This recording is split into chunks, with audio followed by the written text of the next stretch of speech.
Why are police so averse to cameras? Write in the comments what you think about this. Enjoy the show. Story 1. Because even a camera doesn't always tell the whole story. And social media loves to judge people, especially people like police that already have a fairly negative stereotype around them on any negative portrayal they see of them. This can and has ended in several cases where an officer was completely justified in an action they did, but the footage only shows a small portion of what happened, making it seem to the average citizen that the police was not justified because the average citizen does not have the context of the rest of the situation. Story 2. Most situations, police find themselves in a high-stress situations, either by the circumstances of the call or by provocation. Over the years, it takes a toll, and their patience level reduces significantly, which can lead to outbursts of anger and even physical assault. Being filmed on camera takes a level of control away from police, as they understand should they do something wrong and it's caught on camera, they can be held accountable. Essentially, it's like inviting their supervisors and the judge from court to oversee how they deal with a situation, if the correct laws were adhered to, and monitors their behavior. If they stuff up and the footage ends up in a complaint or at court, and they didn't do things right, they can be in trouble. So it goes from police in control and holding the power in the relationship with the community to police being monitored and held accountable for their actions. That's a very annoying and difficult situation for police, who would normally just put their foot down hard in some situations. It's also seen as a level of provocation by the person filming. The body cams are controlled by the officer, who can choose to turn them on or off at their discretion. Story 3. Because without your camera, they have complete control over the highest tier of evidence, their testimony and their own body-worn cameras. That can be muted, or the footage disappear in a glitch as needed. A third-party camera being added to the mix suddenly levels the playing field, which removes their control. And their ego, training, and gang affiliations state they should always been in complete control of the situation. Story 4. As well as the other good points raised, it holds them to impossible standards. There are 100 things an officer has to do right on a day-to-day basis. An officer could have a really good week and make a fairly small and inconsequential mistake. Now that mistake is being blasted all over socials, and people who have no idea what's involved in the job, with the benefit of hindsight, are scolding him when it would otherwise be a non-issue / basic remedial training. Story 5. They not adverse to cameras, as they receive professional media training and from legal services annually, and are coached on how to answer questions. So contrary to popular belief, cameras actually work in favor of police 99% of the time, not the other way around, as it actually supports their innocence in many cases. Most people just don't know how to apply the legislation of the law in order to trip them up. Police are concerned with the distance people film in terms of personal space, or when they are performing their duties, they are concerned the person filming will be injured by traffic as they are not watching, or they become collateral damage from a crook they are trying to arrest suddenly lashes out. Story 6. Because they feel like the insinuation is they are being persecuted for whatever, usually because they know that they don't actually know the law like they reasonably should. Consider the amount of schooling to become a lawyer. That's like doctor-surgeon levels of education. Now think about what a police office goes through for training. It's like boot camp, but they also teach you how to assert assumed authority and manipulate questioning to maintain the assumed authority. Story 7. Certainly some do, but plenty of cops actually want body cams, citing objective evidence that they didn't do anything wrong when they're accused of misconduct and the provision of evidence to be used in court against the people they arrest. I've spoken to a few cops, and most of them say that they like the idea, but body cams aren't perfect, and in some cases can actually make their lives harder. Some sovereign citizen types freak out on them for recording them. Sometimes for various reasons, the cameras get blocked or the audio cuts out. And even in situations where they did nothing wrong, the first question the defense asks in court is why they turned the camera off, which I put in quotes because often the camera wasn't intentionally deactivated, it just got blocked or malfunctioned, and their credibility gets questioned. Cameras also never capture 100% of the data the officer is processing in person at the scene, and they can also capture evidence that the officer just didn't see it or didn't process, which can also in some cases make the officer look like they're lying, despite them being honest people who are just human and aren't perfect. Story 8. I'm cynical and want to assume the worst, like they regularly abuse their power. But realistically, flip the scenario onto yourself. If you're at a job that's customer-facing, would you not be annoyed if some customers recorded you or put a camera in your face when interacting with you? I worked as a stock clerk at a grocery store, and customers could already be a pain. If they started recording me putting it in my face, I'd get pissed, especially if it had already been a long day. Story 9. It isn't because they want to cover up abuse. That is a rare case, and those videos are so prevalent because the mountain of videos where cops are doing their job right are not interesting. Honestly, we should do like Korea or Israel does with military, but with policing. People should have to serve a year or two policing, and then a lot of the people who bitch about police or dislike them across the board might have a different opinion. Story 10. It stresses them out. If somebody filmed me while I was at my job, it would definitely stress me out. I install office furniture and we inevitably get customers that watch us work, and it is incredibly annoying and stressful. That being said, they shouldn't be a police officer then. That is a job that needs to be held at a way higher standard, and it's pretty evident that they need to be filmed while literally murdering somebody or abusing a person. Story 11.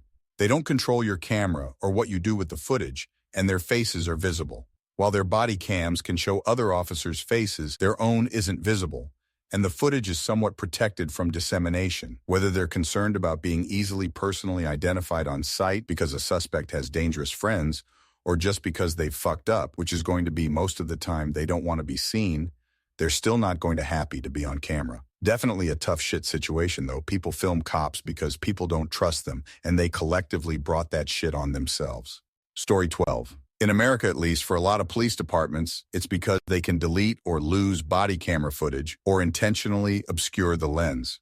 Videos taken by bystanders or potential victims, on the other hand, tend to force the departments to spend a lot of time and energy trying to protect the wrongdoers from justice. In the case of cops who haven't committed a crime, a lot of them have probably adopted the same mindset because police unions look into them. They're the main cause of America's cop problems. They don't work like other unions. Probably tell new employees that bystanders filming puts people at risk and that they'll be accused if people film then. There's certainly lots of records of police unions and leadership mandating employees do illegal activity, like setting quotas for arrests, tickets, and telling beat cops to issue citations when no crime was committed. Not much of a leap to believe they are also telling these people not to let themselves get filmed doing these things. Story 13. What I would love to see is a sensor in their holster that would detect when they draw their weapon. Once triggered, a couple of cameras and microphones kick in. Then a radio ping goes out to their dispatch, telling them that one of their officers has drawn their weapon and giving their GPS location. Once dispatch detects this, they can radio the officer and say something to the effect of, "We have detected that you have drawn your weapon. Do you need assistance?"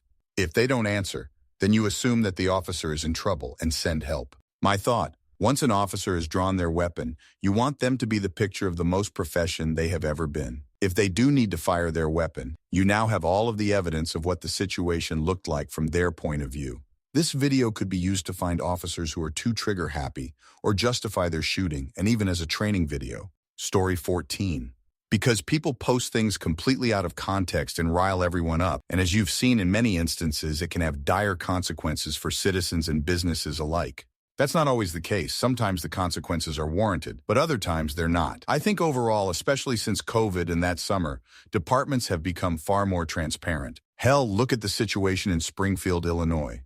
That cop shot that woman for literally no reason. I mean, really, if you're a cop and you're scared of a 100-pound woman with water, go find a new fucking career because you are not cut out for that job. But you think 5 years ago that footage is released? Hell no. Not only did they release it, but the other cop helped put her murderer behind bars. Things like that never happened 5, 10 years ago. Change has happened and is happening. Not overnight, but it is happening. Story 15. It's just annoying. I'm not police, I'm a firefighter, and people often get in the way when filming, and I'd just rather not be filmed at all, honestly, especially for things as mundane as putting a bin fire out. It's not that exciting. No one you show it to is actually going to care, so what's the point? Obviously, at more serious incidents, I understand the desire to film, but then it's like, come on, man, there's some poor guy bleeding out in a car here, and you want to film it and stick it on Snapchat? Just fuck off. And again, they are getting in the way, usually, or endangering themselves. We have body cams on the fire engines here where I work, and it's optional to wear them for us, thankfully, because I understand the public also don't want to be filmed by us. I've only seen my boss use the body cam once, and that's because we were getting threatened to get stabbed if we put a bonfire out. They were burning plastic and copper wire right next to a highway, causing acrid black smoke to cover the road. Obviously, we put it out because that's not on. If it was just wood, fair enough, but you can't burn tires and copper wire. Story 16. Because police commit illegal acts all the time. They threaten to unlawfully arrest people anytime they say they'll arrest someone for obstruction of justice. You don't have to ID yourself if you're not in a motor vehicle and not being detained. You don't have to answer questions if they would be potentially incriminating to answer, and it's best not to answer anything unless you're detained and have an attorney present. The correct response to being asked for your name and address or DOB is, "Am I being detained?" Because they can't arrest you for not IDing yourself. They can only arrest you if they have reasonable grounds to suspect you of a crime. If they threaten to arrest you or do arrest you for not IDing, lawyer up and sue their ass. The correct response to them asking what speed you were going in a car is, "I believe I was going the speed limit." The burden of proof is on them. Not a lawyer, but these are points lawyers have made that apply, at least in both the US and Canada. Cops hate being recorded because you'll have evidence of wrongdoing. Story 17. Keep in mind that videos of cops freaking out over being filmed get a lot more views on social media, so people are more likely to post them. A cop who sees a citizen filming him and doesn't react at all doesn't generate views, so is less likely to get posted. This is the inherent problem with those police auditor content creators. They only like to post video of police being jerks. So the reality is you really can't know based on internet videos how most cops feel about something like this. Story 18. The first cameras I heard about were put in the jail to protect officers from false accusations. Sheriff was all over the news showing them off and how they would protect the officers. Less than 60 days later, the sheriff was hiding from the press when the cameras clearly showed 3 officers beating a handcuffed man to a bloody pulp in the intake room. Worst one I saw from a jail, though, was an officer punching a man handcuffed to the chair he was sitting in. The officer kept repeating, "Quit resisting," each time he punched him. There were 3 other officers standing there watching it being done. That is why municipalities and others started passing ordinances against filming police and denying access to police videos. Turner vs. Driver pretty much ended that. Story 19. Accountability and control. In many places, in the US at least, body camera content is not easily accessible. In some cases, the public has to submit a Freedom of Information Act request to obtain the footage, and departments have a way of delaying or making that process difficult. They may redact portions that show bad behavior by the cops. They may charge excessive fees to produce the video, or the video may get accidentally lost or deleted. And in some jurisdictions, the video only has to be released upon a court order. I think it is Florida that has a law to protect victims of a crime which law enforcement has abused for their own purpose. If they charge someone with battery on a law enforcement officer, then the cop is the victim and they don't have to release the video. With videos that the police create, they can control access to the content as they see fit. When the public records, then they cannot control what videos get released. Story 20. Most likely because they have control over the information when only they're filming on their body cams. You usually have to pay some exorbitant fee to get a copy of whatever footage they have on their body cam. I think it costed me about $200 in fees to get a copy of my arresting officer's body cam footage to my lawyer. Luckily, it wasn't edited or deleted and covered the entire encounter, which isn't always the case. But how many people do you think just have that kind of cash on hand for their lawyer to view, especially after putting up bail money and whatever other applicable fees like impound they're having to spend? Without the footage, it makes your lawyer's job harder as they go in blind to the case. So I'm sure an insecure officer would do everything he can to make your case harder for you to prove innocent or catch him slipping up. Story 21. Cameras force accountability. But on a more serious note, I'd imagine part of it is the mundane day-to-day tasks they do, lunch breaks, bathroom breaks, answering calls, etc., that they may not necessarily want recorded. It is undoubtedly an invasion of privacy, but in their position it seems warranted to require. That is, they are public servants. Their actions directly affect public perception and trust in law enforcement, and nobody is forcing them to be a cop. Story 22. Because filming by ordinary people isn't so strictly made. I mean, someone who films a policeman never publishes the video as it is. It is always heavily edited, cut, and put out of context. Any riot videos you see in private sources, social media, or in mass media, you never see what's happened February 3rd, 10 minutes before the moment you watch. Could it be a police violence or crowd's actions? Story 23. Okay, folks, I don't like abusive, roid-raged wife beating cops with chips on their shoulders since they were in high school, morbidly obese, ache-riding, friendless, and all kinds of insecure, allowing them to get picked on viciously. Also, they could do some sit-ups, drink water, eat freeze-dried popcorn parts, get over their awkward stage, lose the pimples, dandruff, and all the weight, leaving the only thing left, their intense anger and pent-up aggression for anyone prettier or hotter than a turd. to unleash their relentless bullying, abusive handling, or flat-out murderous bloodlust on to make up for all that abuse at home, at school, at Grandma and Grandpa's house they endured without saying or doing anything about for almost 2 decades of their most impressionable and development-bearing years. Perfect storm for Jeffrey Dahmer with a badge. Story 24. I was working security in D.C. with a body cam, and I learned to hate being filmed due to how the interaction might be edited. The whole skater versus security trope is real. I had to run off a bunch of skaters who were grinding on a railing, and I ended up having to defend myself in the process. One of the pricks was recording with a cell phone, and the video ended up heavily edited to look like I just started swinging with my baton on them versus the 5 minutes and multiple times before I asked them politely to leave. They attacked me, but it ended up on YouTube for a while until they removed it. I was lucky enough to download the video and use it as evidence of the motivation for the attack. Without my body cam footage to exonerate me, I could have done some years for defending myself. The whole thing cost me $5,000 for a lawyer to defend against this, as the company dropped me at the first sign of legal trouble. I see people with cell phone cameras or just cameras in general. I get the hell out of there. Too much risk in getting caught up in BS that is not my fault. Story 25 depends on the cop on and the person possessing the camera. Good cops appreciate body-worn cams and street cams and surveillance cams because they make their jobs easier. However, when it comes to spectators, some of them interfere with police officers doing their job.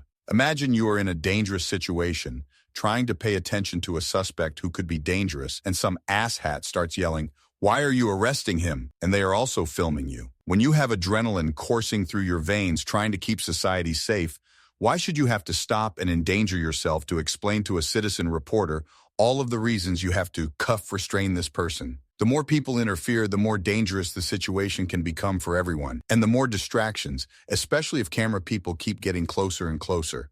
I'm sure the more stressful it becomes for the cop. These camera people become a new variable in the scenario to pay attention to, because how do the cops know that this person won't try to jump in and help the suspect? Again, I'm assuming we are talking about good cops. Story 26. I don't see the issue of being filmed if you're doing nothing wrong, but nowadays these auditors will film things and can crop, edit, and omit context to paint any narrative they want, even if you're doing what you're supposed to. For example, if you see a video of a seemingly innocent woman getting pulled out of her car and the title and comments were saying police brutality and all that, but the video starts right at the point of the woman being pulled out, but the full video was posted somewhere else, may have even been body cam footage, of her fleeing the cops because she had a warrant for murder, or even had an abducted child in her car. Context is everything. Story 27, I can give you an unpopular point of view as a former LEO. I couldn't care less about being recorded by someone I literally wore a camera on me. All shift it was no different. What I did care about was people shoving cameras in my face while I was working. A lot of the bad videos you see on here are of officers walking up on scenes and immediately being baited into, "I have you on camera." Like, okay, that's fine, but I need to figure out what's going on, so throwing a phone in my face doesn't help. There's another side of this too, which is called scene safety. Let's say 2 dudes are in a fight and you show up with 3 other cops to break it up or whatever. That scene needs to be rendered safe, meaning everyone not involved needs to move away to a safe, reasonable distance away. If one of those 2 guys stands up and starts blasting away with a gun, who do you think it's gonna hit? I often see videos of cops attempting to do this, but are met with a camera in their face and someone screaming at them, "You're on camera," while simultaneously not moving. So to answer your question, in my experience, no one gives a shit about cameras. You can't really do anything in a modern city without being on camera. It's the people using the camera and how they are using the camera that can cause issues. Thank you very much for watching. If you liked the video, like it, be sure to write comments and share your stories.